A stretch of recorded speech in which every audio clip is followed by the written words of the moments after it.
This video is supported by Squarespace, a user-friendly and sophisticated platform to build your website, portfolio, or blog. It's time to wake up, Nessa. We've got a brand new shop to go see. Hey everyone, it's finally time for me to show you my big brand new shop. I know you've all been waiting for this. Let's go. You ready, Meow Meow? You ready, Nessa? Let's go, guys. I bet you can't wait. Oh, I'm so excited to show you this. Okay, here it is. Look at it. So beautiful. Let me show you the tour, guys. Let's just open the door here. Okay, we're inside. It's so beautiful. Nessa loves the new shop. It's her favorite one so far. Right here, guys, this is my main workbench with all my tools hanging on the wall. We've got our wood storage. We've got all our beautiful new machinery right here. Windows looking out. You can see very clearly outside through these big brand new windows. And back here, guys, right here, my brand new spray booth with the best and most optimal ventilation of any spray booth I've ever had. All right, so story time. Business in Windsor, where we started this YouTube channel, was doing really great. And you guys saw that we built our own shop, and it was the best place that I had worked in a long time. And my dad was still running his shop out here in Saskatchewan, and he'd been doing that for, in the city for 55 years plus. And 15 years ago, he was diagnosed with Parkinson's disease. And so he wasn't doing great. And he had a proposal to sell his shop to another person. And he was a good person, but I just didn't have good feelings about the fit. I've always been part of this business, and I really wanted it to stay in the family.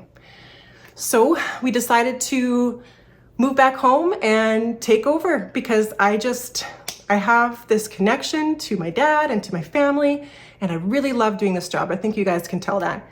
And so I took it over and bought it from him this time last year. And we had to continue to work in his leased space because of what I'll tell you. So it wasn't the best situation. I always have planned to build another dream shop on my property. We just wanted to really create that same type of vibe that we had in Ontario, and have a big, beautiful shop to be right next to the house with the horse and my family, and just be able to get everything out in one spot and enjoy the work there. So we thought of the first shop that we built was really great. We had a company come in and do a pole barn. And the second time, because I'm crazy, I thought, you know what, I'm gonna do it myself. And I decided to order one of these DIY prefab building kits from, and put a massive deposit down before we even left Ontario, had it all planned, and we were off to the races, or so I thought. So in the meantime, I don't know if you guys know this, but moving is stressful. It puts a lot of stress on your body. And apart from that, closing a business and fixing every single little last piece you have in your shop, and moving everything and selling all your stuff, closing down your family's engagements in a whole other province, my daughter. I also have a blind horse that I train, getting her situated. So this move turned into a very giant and very overwhelming and stressful endeavor that ended me when I got to Saskatchewan. Both my sisters are nurses. A couple of you have noticed some things about my neck. After shutting that shop down and moving and going through months and months of stress, I can't even name everything that was stressful, but it was insane. I ended up being diagnosed with Graves' disease. And sometimes you'll hear that I'm a little out of breath, like right now. And I didn't know. I thought it was just, so much stuff to do, moving, and like everything is so crazy. And once I settle down, it's going to go away, and I'll just return back to normal. It's just stress. But it's like the day or the second I got home, I had a beautiful welcoming party at my driveway. And as soon as I got out of the truck and my two medically minded sisters took their eyes on me, or put their eyes on me, they were like, something's wrong. I don't know if anyone's heard of Graves' disease before, but it is an autoimmune condition that can be induced by stress. And I've always kind of, even as a kid, I've been a little bit susceptible to skin rashes, and I was always kind of an agitated, uncomfortable person. And that's from when I was a baby. Asked my sister, car rides weren't fun anymore when I was born. But I ended up getting diagnosed with Graves' disease, which is a very serious hyperthyroidism, which is your thyroid actually is enlarged. So you can kind of see this is where your thyroid sits. And if any of you are going through these symptoms and you're wondering what is going on here, that might be something you want to check out. So your thyroid can be enlarged because it's actually doing what I was doing, which is like ramping up and getting everything done and going crazy. So it's like, okay, we need to push this girl on. She needs more energy. She needs to do all this stuff and get it all done, and we need to do it fast. So let's rally. So honestly, I'm thankful that my body was able to do those things. But now in the aftermath, when I got back home, finally after all of that stuff, I was not well. I was actually really, really, really sick. So side effects of Graves' disease are muscle weakness, which I did experience, a lot of heart palpitations, which causes your legs to swell and you're losing your breath. And your eyes can actually get really which you may have seen that on some of the videos in the last bit, but my eyes would just be like, I was like super surprised all the time. And that's not normal, even though I love being surprised. It's not normal to be surprised all the time like that. And a lot of aches and pains, and your hair is just having a day falling out, and lots of things that are just really bad and pointing to an issue. So my sisters got me off to the doctor and I was diagnosed and on medication. We don't know if I'm going to have surgery in the future if this doesn't calm down. I really haven't actually had a lot of a chance to really settle down since I got here. So I'll leave that there and we'll go on with the story. When I did get here, I had to take a month off. I was extremely exhausted and very sick. So I was supposed to just take over Dad's shop right away and help him get out of the business and move on. But I had to go sit down for a minute. So I took the month of June off. In July, I decided to get in there and start cleaning up and taking over and getting my head around his business and his customers and his jobs. And all this time is going by, I've trying to get this building on the go. And so shutting down, my dad's been in business for 50 some years, and shutting down a business that's been in the city that long and that he's been a part of that long is not easy. There was a lot of emotional roller coaster stuff going on, and a lot of it's not easy. Family can be good, family can be tough. My dad was always in charge, and just doing that transition to retirement has been really emotional for him. And I've had to, take charge and get things done. And we didn't always agree. But in the end, we did get it all shut down, but it was a year and it was really, really tough. And having to lease a space and drive every day for an hour and a half it was a lot of extra stress. And I really didn't get a break, and be able to recover from this condition properly if I can. So aside from that whole thing that went on, in the first 3 weeks that we moved here, would you believe it? The garage burns down. I'm just trying to settle into a new house, and I wake up one morning to the sound that sounded like hail. And I was like, why is it hailing? And I was like, oh, it's Saskatchewan. But no, I woke up and look out the window, and this entire garage is on fire. Our garden tractor is in there. Our motorcycle that I just bought our daughter, who loves motorcycling, but that burned down. A bunch of tools, I lost some deer tools in there. a couple of you asked where my ball peen hammer went that I used to use all the time. That's where it went. It burned. And anyways, so that was extremely stressful. And I was just trying to relax after coming down from this move. And all of a sudden this huge event happens. And now I'm a little bit like more stress. And the fire department had to come out and then dealing with insurance. And it was not good. Life seems to have thrown me a few curveballs as the years have gone by. I'm sure many of you can identify with this. And it's so important to have support as these things kind of go through our lives and change how they look and what you have to do. It's also true when you are trying to build a seemingly effortless and user-friendly website, because as we all know, and such as life, that's never how it goes. Squarespace is a platform that offers support in a number of ways. Aside from being very user-friendly, Squarespace offers guides and online tutorials as well as webinars to deepen your understanding of your website and how to use it.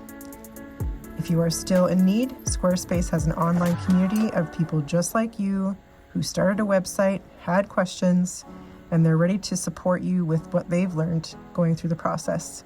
If you need more support, at last, rare and refreshing, a real person will talk to you from Squarespace. They will guide you through whatever issue you're having and help you to understand how to use your platform. Support really is the cherry on top of an already beautiful platform that is mobile and desktop friendly and includes integrated e-commerce, marketing, and more. Just pick a beautiful template from one of their professionally designed templates, and a few clicks, you're off. If you are ready to be a part of the supportive community with the best websites, head over to squarespace.com/johnsfurniturerepair to enjoy a free trial. When you've created your masterpiece and are ready to launch, use code JOHNSFurnitureRepair to save 10% off your first purchase of a website or domain. So I had hired to get this building going before I even left Ontario. We had all the plans made up. Everything was looking really good at first. I had my whole design made. I wanted to do a black shop with some bigger windows and just a little bit bigger, just to like organize the space the way I thought I would like it. After you build your first shop, you can kind of decide you want to do a couple tweaks on your second one. So I was really, really excited to get that going. And I wanted to kind of, because we're in a residential area, I wanted to kind of expedite the permit process. So you do have to get in Canada, you have to get a home business permit. So you have to be allowed to run a commercial business on your property, a residential property, and then as well get your building permit. So I asked, hey, which company should I hire to expedite this process of permitting? Because I don't know how to do that and it seems kind of complicated. So they recommended here in Saskatoon. And so I sent them all the plans, got them on it. I'm like, I need these permits done. And I wait. And I wait. June, July, August. Finally, I call the company. I'm like, what's going on? And they're like, we have never even heard of your job. We don't have your name on file. We don't have anything. We haven't done anything. And I'm like, excuse me, what? So 3 months of completely wasted time where I'm paying lease payments in my dad's old space, driving an hour and a half every day. And just like, summer is short here in Saskatchewan. I'm not sure if you know, but when the winter hits, there ain't no building going on. So I'm like, what the hell? So I'm like, excuse me. So they get on it and then they send me this bill like, well, it's gonna cost you $12,000 because we have to redo structural drawings and blah. I'm like, you already have the drawings and you want $12,000 to apply for a permit? I'm like, no, get out of here. So decided, never mind. I'm like, these guys you told me to use really just the whole timeline and wasted 3 months and I can't do anything in the winter here. And so I said, I'm going to take over this process now. I will go through this permit process, but you need to give me more time because they were pushing. They're like, where's the permit? Give us the deposit for manufacturing. I'm like, I don't have any permits. I don't have anything. I can't do this. Your guys that you sent to me haven't done a thing. And now it's me. You're going to need to give me time. So they reluctantly decided, okay, yeah, you can have some more time. But the like the emails never stopped. Like every couple weeks be like, we need stuff going, like, anyways, if you know anything about residential small business or business permits, it takes time. It needs to go through neighbors and zoning planners. So we had mailouts go out, and then weeks went through deliberations, and months later, I'm finally holding my home business permit, which I was like, yay, my first win, finally one step in the direction of an actual business on my property. So next up, getting the building permit. And I thought, with being an international company, they're going to have the proper plans. They're going to be able to just send these on over to myself, and then I can just add them to my permit application. But unfortunately, had a few issues there, and I couldn't believe it. First off, their first drawings they sent me were referencing old codes, and so my township said, these are referencing old codes. They need to update their codes. And I was like, why would an international company be using old codes? Anyways, so again, a couple weeks go by, we get new drawings. And then they inform me, well, if you're going to have a building of this size, you're going to need a second egress. They should know that from the codes. Why wasn't I told? I'm not a building planner. I don't know these things. So again, a couple weeks go by, we have to get new codes. And then we need the foundation drawings. And this is where the main problem comes from, where it kind of broke the camel's back here. But anyways, from the beginning, I was sent to an engineering firm and to a man who gave me engineering drawings. I'm not an engineer. I'm like, okay, here are the drawings. So I finally had everything over to them and received the permit in about a month. So now I have the building permit and the business permit, and I'm standing there, I'm like, yes, let's get going. So I call my concrete guy, and he is like, who designed these concrete plans? This is so over-engineered. It's gonna cost you like $67,000 to make this foundation for a prefab building. And I'm like, what? He's like, I suggest you hire a new engineer. He's like, I won't even do these plans. These are so overkill. And like, here's one thing that you need to understand about where I live and concrete. We live on a sand dune. Sand is the perfect medium to pour concrete on.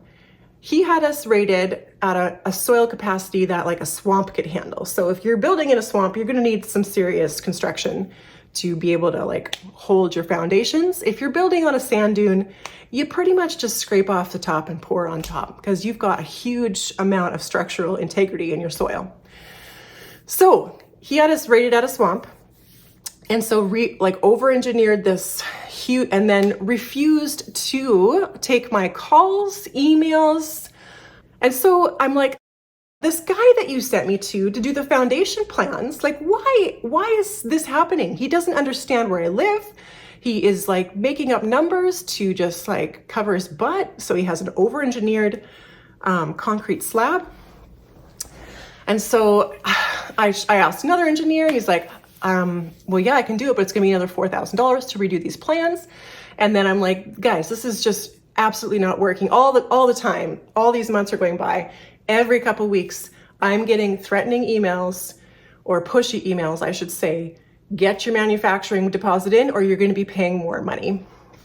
And I'm like, you guys, I can't control what's going on here. And doesn't matter. Every couple weeks, another email comes. You better get this manufacturing deposit in now, or we're gonna have to raise the price of your building for $6,000. And eventually I just had to sign that and ended up having to pay $6,000 more on that invoice, which is just ridiculous because I can say without a doubt that I have been working really, really hard and diligently to get this thing moving. And I feel like the fault is not mine of how slow this is going. And so I couldn't get a hold of that original engineer.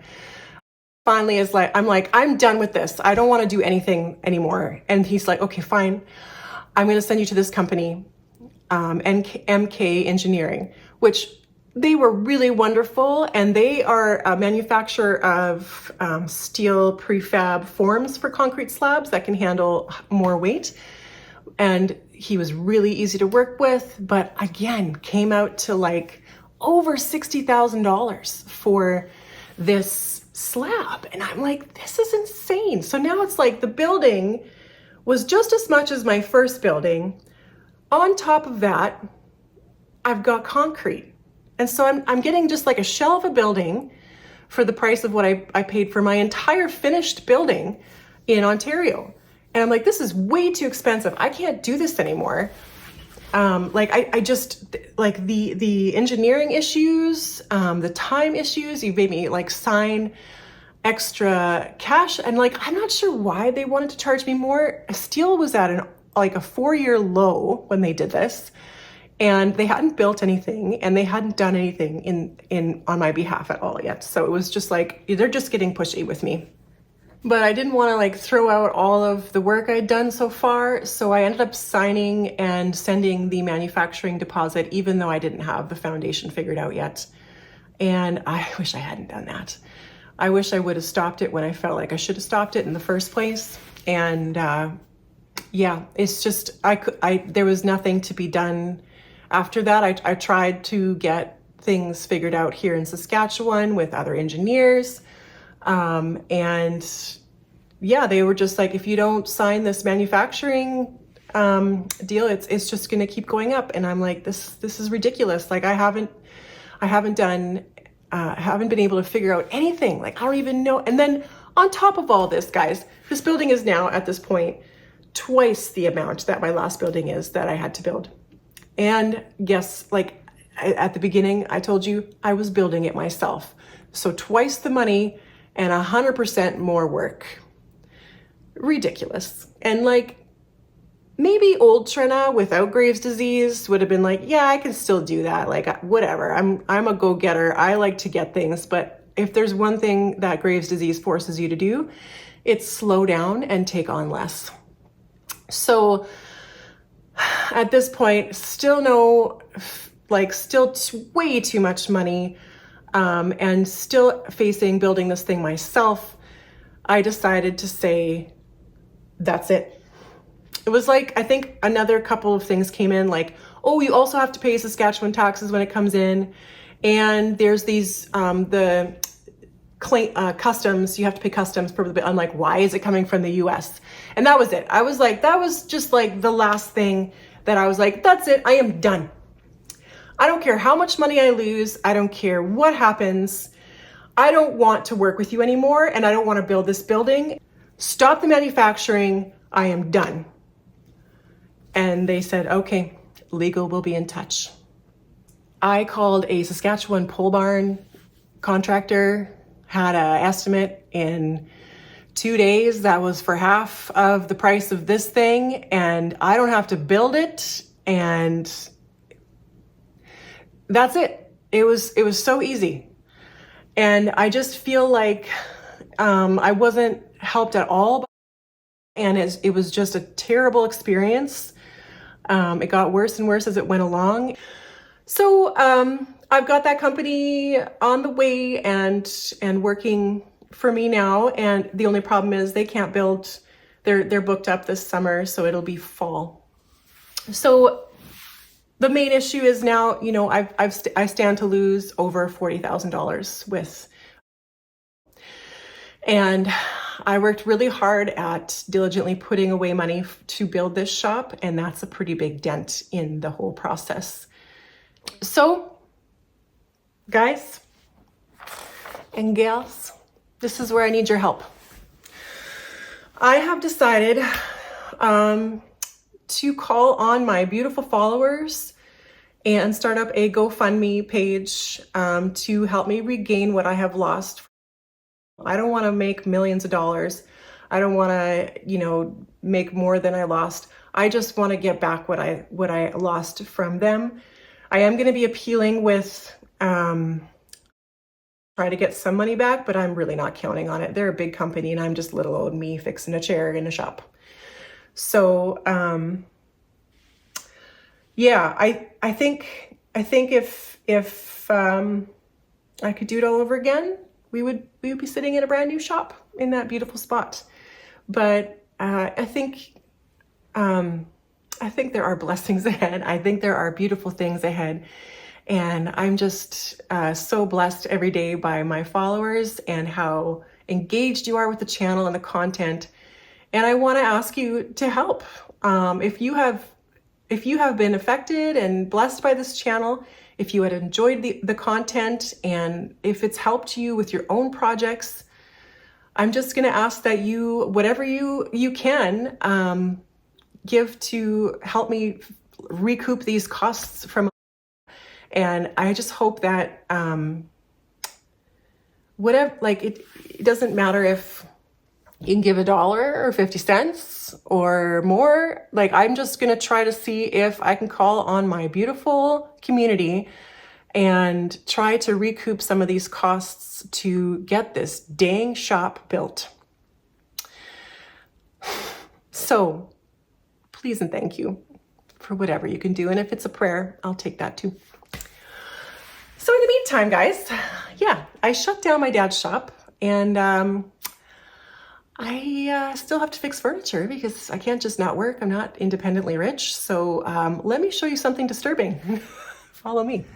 Thank goodness this building did not burn down, because you're looking at the temporary location of John's Furniture Repair while we build the actual one there. So let's take a look inside. This is my garage, and I've been working on installing, I installed a new door, a new window. This is going to be a spray booth opening. Back here, I've got 2 more new windows that I installed in the last couple of weeks. Got to get creative, you know? And this is the disturbing part. This is my shop jammed into, it's just an absolute mess, into this tiny 30 by 20 by 30, I think, space. So let me give you a tour of this absolute disaster.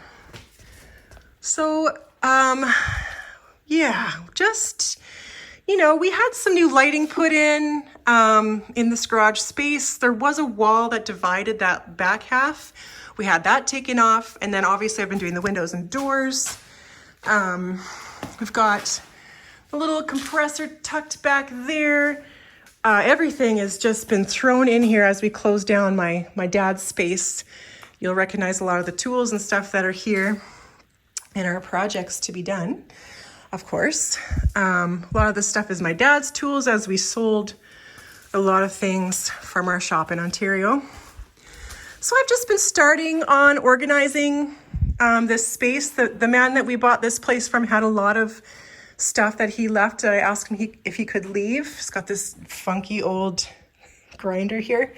And he had this whole wall, and then actually the wall that was here covered in hardware that he'd organized. And I just kind of went through everything and redid it. And I made this really beautiful stack of jars with organized. Everything's organized in jars of what they are. This is all actually his stuff that he left here. A little bit of my stuff, but just like some vintage fasteners, some vintage home hardware stuff here that I just kind of set up. So I was just like having some fun, setting up kind of like a really cool backdrop to future videos of like a really useful wall, trimming out the windows. I still have so much organizing to do. And I thought, hey, why not take you guys along me setting up my temporary shop? So this is the spray booth area here that I'm going to be putting a fan in. So I got to frame that in, and I'm going to be using, I'm going to be doing a filter wall in front of that, and then building a collapsible spray booth because it's a small space. So I'll take you along that ride. But yeah, it's a lovely garage that we're going to be working out of in this summer and into the fall, I'm sure. And this is where I'm going to be. And you're going to be able to watch me organize this a little bit better, obviously. But welcome to the next shop. What is it? Number, let's see. 1, 2, 3, 4, 5, 6. The 7th shop of John's Furniture Repair. So let's clean something up. Also, why not a little tour of the yard? You got it last year a little bit, but this is our 2-story bungalow here.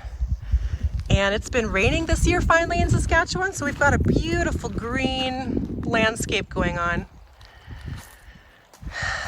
So a couple of those trees back there actually got scorched by that fire.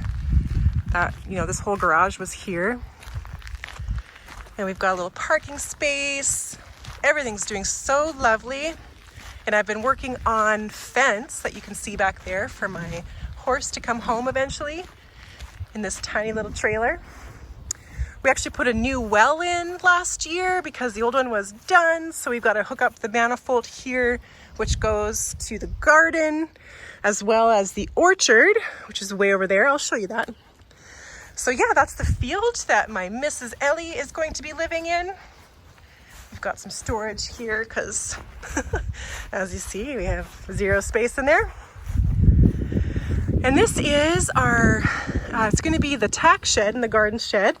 So all my saddles and all the stuff that I need, as well as garden stuff. We had our neighbor kid paint this last year. So yeah, we've got this little space that we're just going to organize, and it'll be useful for everything. We've got an old freezer that doesn't work anymore, and that's going to be her food storage.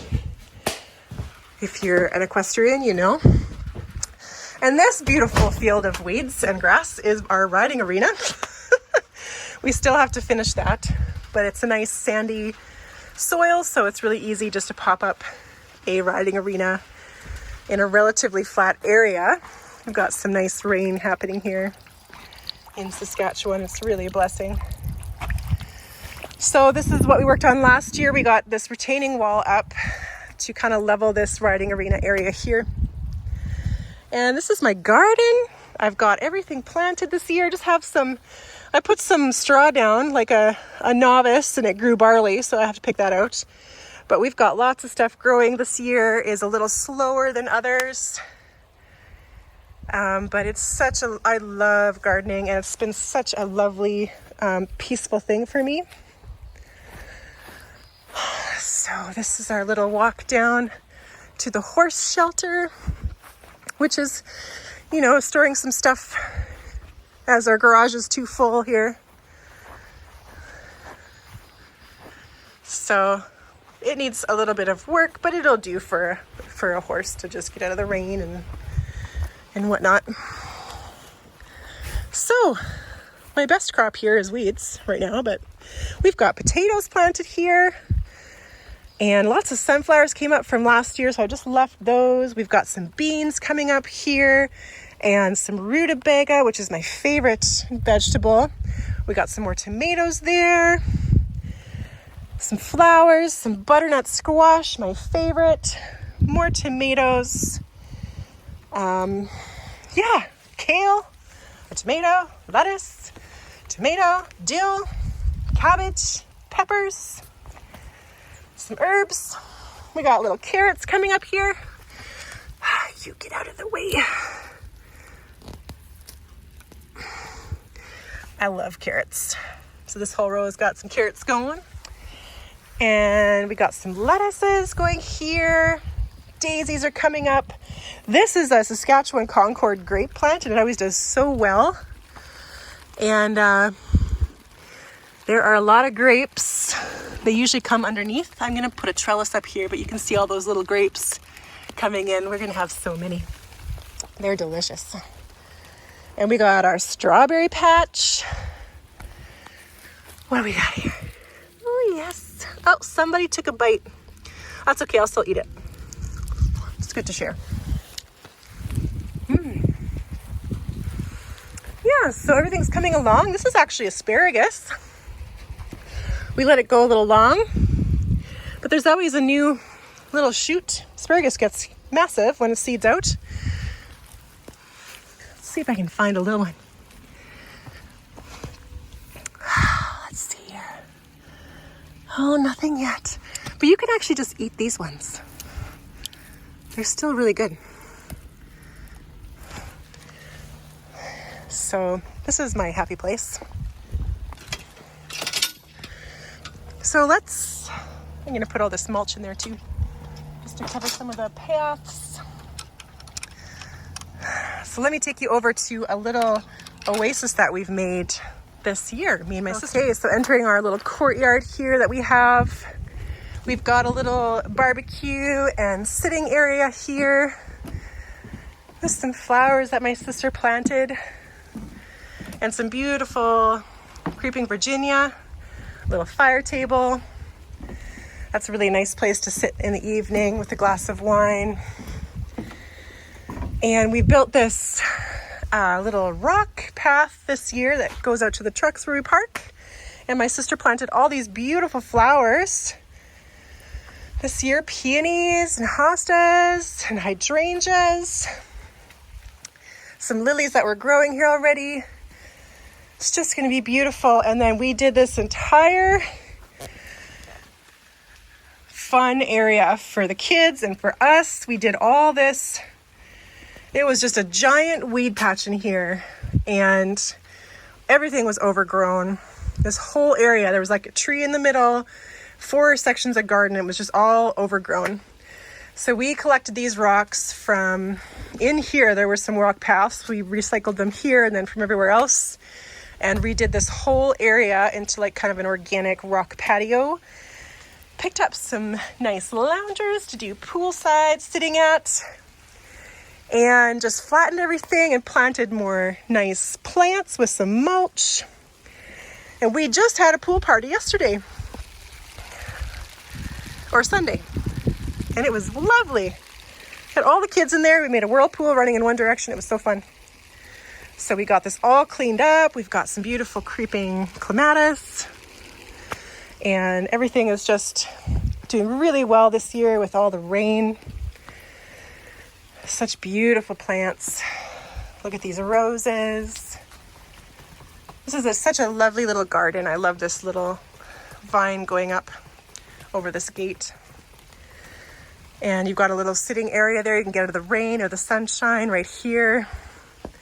Isn't that just beautiful? And we're taking this trellis fence down because it's old and kind of crooked, but we're going to leave it up this year just for the vine. So yeah, this is our little oasis. We have a little fun badminton net here. So let's head out to the orchard. So this is our entire enclosed orchard that grows so many things that I'll show you. It's a little bit messy right now because I'm gonna have to weed it in here, but usually have this closed up. So these are hazelnuts. This whole patch right here is all hazelnuts, and they're doing lovely this year as the moisture has really helped them. And then we get a couple of these trees growing that I'm going to transplant. But the hazelnuts grow right from these kind of fuzzy things. So you have to have male and female plants. So we have those here. The people before us were just lovely gardeners. They set this all up. So this entire huge area is all hazelnuts. I can make my own Nutella. Delicious. And then we've got haskaps. Got 2 types of haskaps. These are the haskaps that fruit later, and then we have some down there that I'll show you that are probably fruiting now. We've got gooseberries going on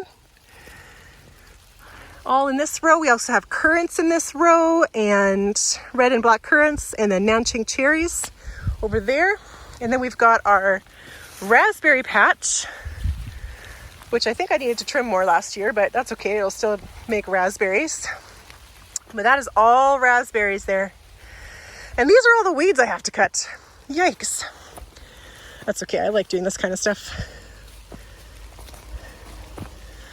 So that's that side of the orchard. This entire side of the orchard is my favorite berry in the world, which is the Saskatoon berry. And there's 6 rows of giant, beautiful, healthy Saskatoon berry bushes. And look at these guys. These are going to be delicious. Me and my mom and my sisters will just pick for hours. Then we freeze the berries and you can bake and make sauces and syrups with them all year long. They are so delicious.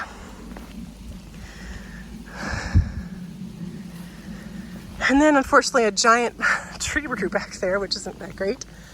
Ooh, these ones are almost ready for eating. That looks good. So coming to the back here, I think that should have probably been taken down sooner, but I guess that's what it is. We've got our ever-bearing haskap patch here. And it's very slow this year. We just haven't had enough heat. It's been raining and cold.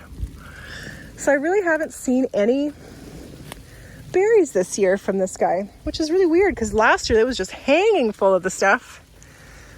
We've got them in nets here so the birds can't get to them because they are very fond of the berries. And they have lots to choose from here. But yeah, I'm not sure why they're not flowering this year. Oh, there's some. Right in there, if you can see.